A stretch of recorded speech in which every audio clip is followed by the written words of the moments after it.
morning. I'm Shelly with Gilbert Marketplace, and today I'm going to show you how to use these wood stems. I know Dollar Tree has them, and not too many people have come up with crafts with them. So I thought I would show you what I did with them. I think it's super cute, and hopefully you'll enjoy it. What you'll need is some twine, a package of these mini flags. They have an assortment of beads at the Dollar Tree if you want to make this an inexpensive all Dollar Tree project. You could use a shish kebab skewer if you have beads that are not the correct color, and this way you can put them on there and spray paint them, because they do come in some strange colors. You'll need a package of these needles. I did pick these up at Walmart, and I'm using the 6, I guess they say inch needle. The only reason why I'm using such a long needle is because it has a big head on it where you can thread the twine through easily. If you have a shorter one, that will work just as good. It just happened to be what I purchased. You'll need a piece of cardboard. I just happen to have this little plastic scraper, but you'll need to have a piece of cardboard, about 3 inches to do the tassel at the end. You'll need a drill and just maybe a piece of wood if you're going to do it inside.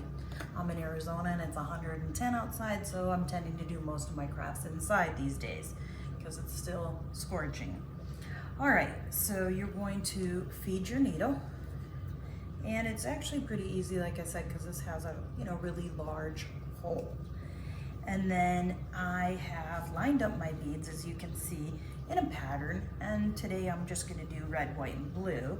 So we're just going to feed these through, and with the drill, what I did on my wood slices, I literally drilled each one of those. I took it out of the bag, I put it on my piece of wood, so I'm not drilling my counter, and I went right through. You'll kind of feel it hit, and then you can just kind of go back and forth and make sure it's open. But that's what I did. I drilled each of these little wood stems, they're calling them, and then I'm going to push those on. I just thought this would be a super cute rustic farmhouse bead, and I had purchased these and I thought, geez, what can I do with them? So we're just gonna quickly put those all on. And like I said, I had done a little pattern. You can do whatever you like. I tried to do red, white, and blue. I had some, and if you get a bead that's a little bit sticky, you can always drill it. Some of them aren't drilled 100%, but I did kind of a red, white, and blue pattern for obviously the patriotic holidays, which I think our next one now coming up is 4th of July and then Labor Day. I find that, believe it or not, our patriotic holidays are more than any other holidays, so I like to decorate. Plus, you could technically leave it out year-round. With everything crazy going on in the world, we really need to have some cute little decorations. Okay, so let me just, that was a little stubborn, get these on real quick, and then I'll show you how I finished off them. Right behind me, I have a couple of my apothecary jars I did yesterday. If you didn't see that, whoops, there goes one on the run. I'll just grab another one. If you didn't see that tutorial yesterday, check it out. It's super cute.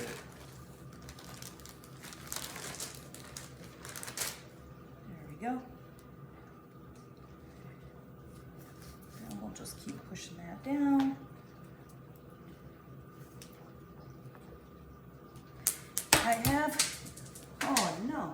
I have a Facebook group, Gilbert Marketplace. I also have a YouTube channel. And YouTube channel, they don't allow you to do lives until you get 1,000 subscribers. So I'm hoping that we can get 1,000 subscribers so that I can do some lives. I don't have a lot of editing skills, and I'd like to do some lives just to make it nice and quick. Okay, so now I have those all fed on there. I do have the flag, and what I did is I just kind of pulled it off the post, and I was thinking I could thread this right on this end. I thought it would be super cute, and I'm going to just pull this down a little bit more. Now what I'll do is I'll feed that through the last bead so that it will be on there. Now I don't know if I want it scrunched. We're gonna see how that looks. Let's back that up a little bit. Yeah, I think that will be super cute. So we're just gonna pull that, since this is right at the end. I'm gonna just scrunch that on there and feed that through like you were sewing. Then we'll loop it back through again. So you will see the string on one side on the one bead.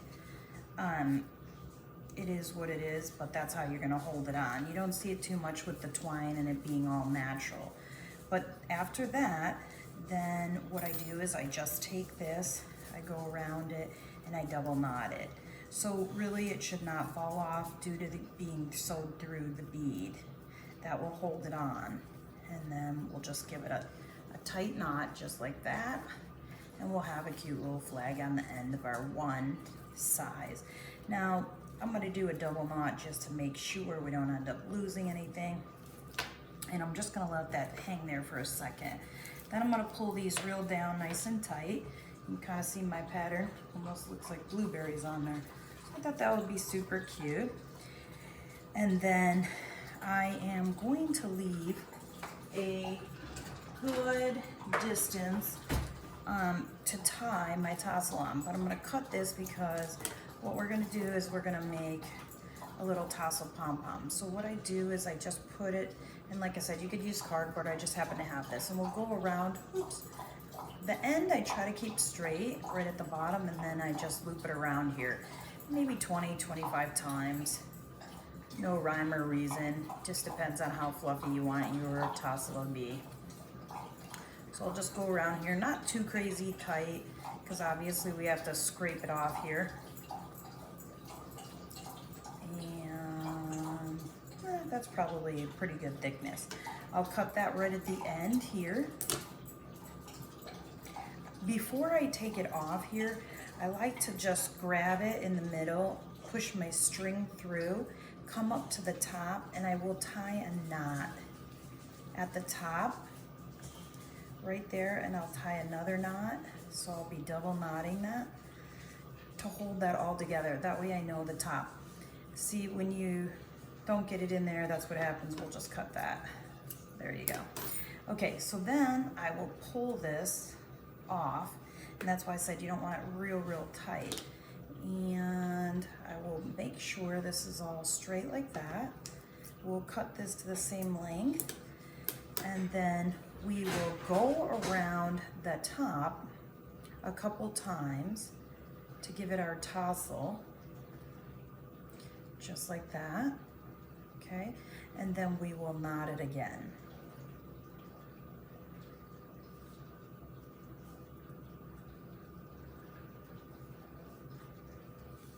Give that a real nice tight snug pull, and then we'll knot this side again, just so it doesn't fall out.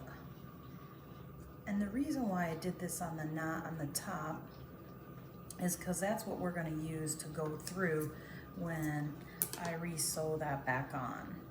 I don't like all these little extras hanging off there. But then we're going to take the bottom, put your scissors through there, and then that will give us all our little tassels. If they're kind of crazy, what you'll want to do is you can just hold them all and cut them a little even if you have any long ones. If they're sticking out and not real straight, you could just use an iron and, you know, steam it a little and it will come down. So now as for this piece that we have left over on our beads, I'm gonna put the needle back through there. And like I said, it's usually pretty easy since this has a good size head on it. And then I'm going to just take my tassel and I'm going to sew that also on. So we'll just pull this right through.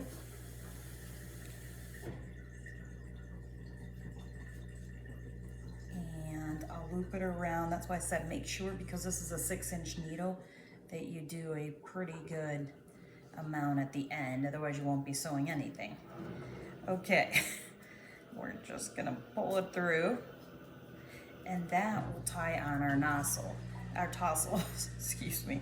Well, I usually do it a couple times just to make sure it's on there good.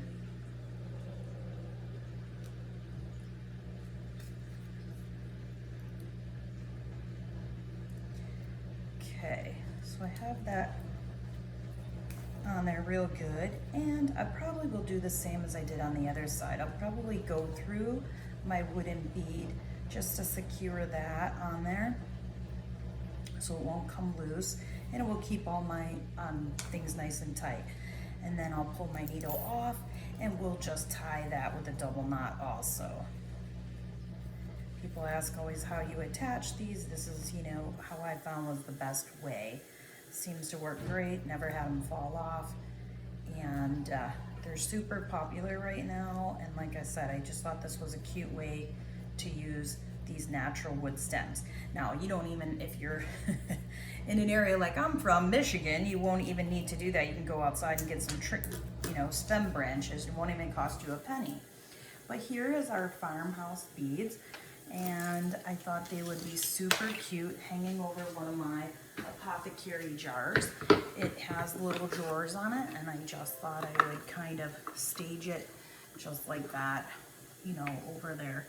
Oops, let's go back and cut this. You know what? I wonder if I could just make a cute little bow on this end, just for something a little different. I think I'll do that.